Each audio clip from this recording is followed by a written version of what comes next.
There is something most people carry so constantly they've stopped noticing the weight of it. It shows up as the voice that says you should have done more, been better, known better.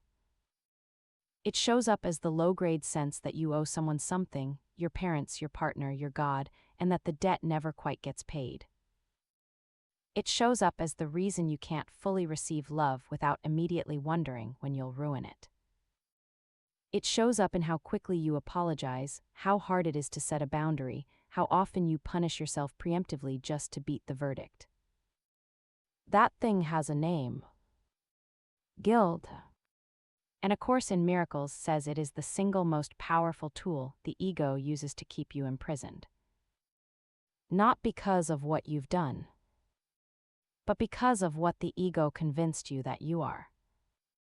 And here is the part that changes everything. The guilt you think is about the specific things you've done wrong is almost never actually about those things. It goes much deeper. And once you see how deep it goes, the surface guilt, all those daily self-recriminations, begins to look very different.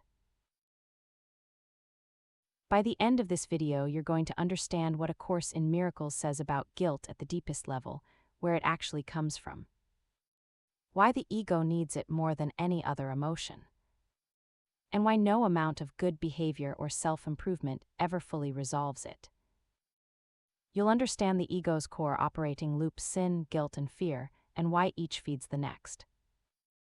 You'll see why the Course says guilt is never about what it seems to be about. And you'll have a practice for beginning to release guilt, not by earning your way out of it, but by questioning the premise that created it. This is the video that explains why the self-improvement treadmill never arrives anywhere. And why the Course offers something different. Think of the last time you apologized for something. Not a quick social apology, a real one. You had done something that genuinely hurt someone and you knew it, and you were sorry. You apologized. Maybe they accepted it. Maybe there was even genuine reconciliation. And yet, did it fully go away? That specific guilt might have faded. But the underlying feeling, the sense that you are someone who does things like that, who is capable of that kind of damage, who is fundamentally the kind of person who falls short, did that go away?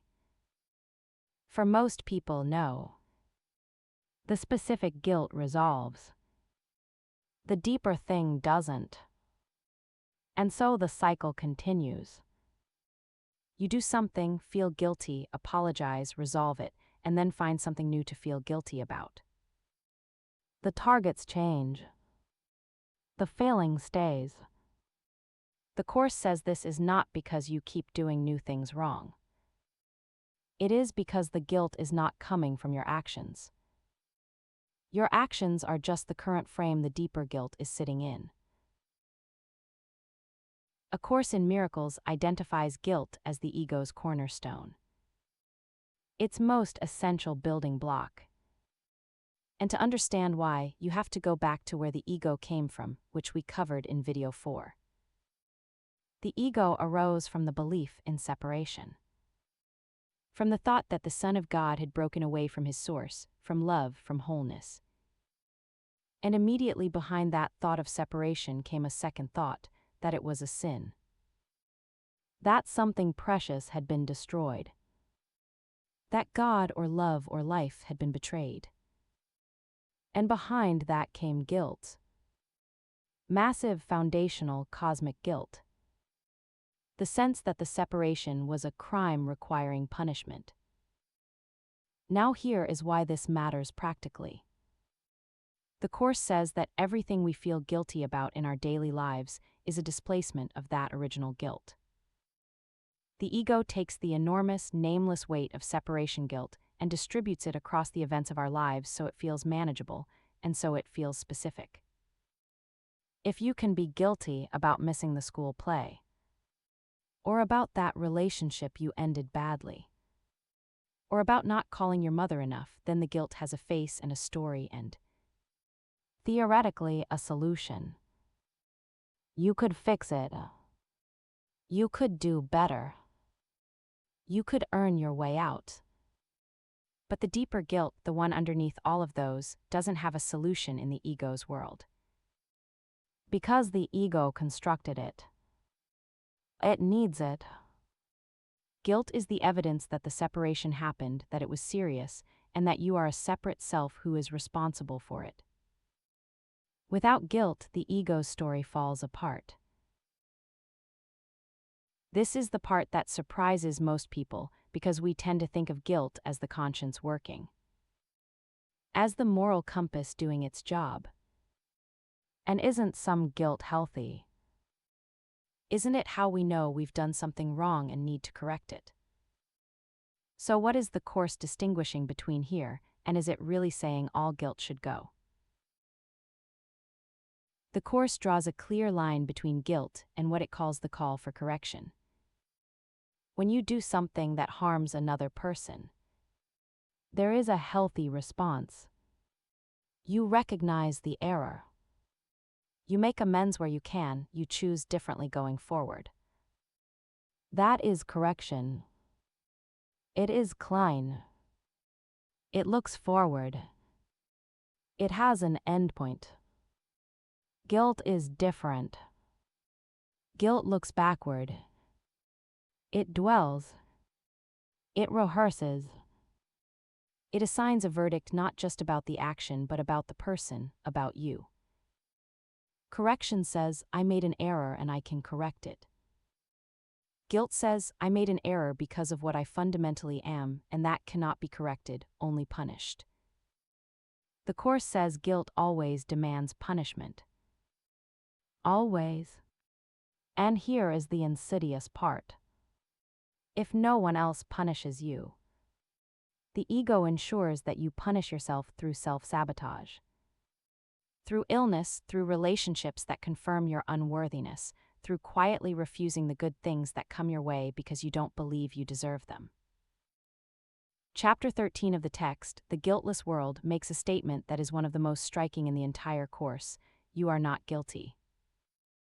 Not despite what you've done, but because guilt was never the truth about you to begin with. You have made errors. Errors call for correction, not condemnation. The difference between an error and a sin is everything in ACIM. An error is a mistake that can be undone. A sin is a permanent stain on identity. The Course says there is no sin. There are only errors, and every error can be corrected through forgiveness, the forgiveness we covered in video 6. This is why forgiveness is so central. It is the direct antidote to guilt. It is the Course's way of saying the verdict was wrong. Here is your practice. Choose one thing you have been carrying guilt about, something specific, something with weight. Sit with it for a moment. Then ask yourself honestly, has the guilt corrected anything? Has it made you a better person, improved the situation, healed the relationship? Or has it simply been a way of punishing yourself that keeps the wound open without doing anything useful? Then say this, I made an error. Errors can be corrected. I am not the errors. Say it slowly. 3 sentences. Let the distinction land. You are not asking to feel good about what happened. You are refusing to let it be a verdict on what you are. That is not denial. That is what the Course calls the beginning of true justice, which starts not with punishment but with the recognition of innocence. We started with the weight. That constant low-grade sense of owing, of falling short, of a debt that never quite clears. And now you can see where it's actually coming from, not from the specific things you've done, but from the ego's deepest story. That you are a separate self who broke something irreplaceable and must spend a lifetime paying for it. The Course says that story is false. The separation it describes never happened in the way the ego insists. The innocence you started with was never lost. Guilt is the ego's way of keeping you convinced it was. And every time you choose correction over condemnation for yourself, for anyone, you are dismantling that story one piece at a time. Subscribe so you don't miss video 10, because in the next video we get into something the course calls the special relationship, and it is one of the most uncomfortable and most clarifying teachings in all of ACIM. It explains why the relationships we invest the most in often cause the most pain. See you in video 10.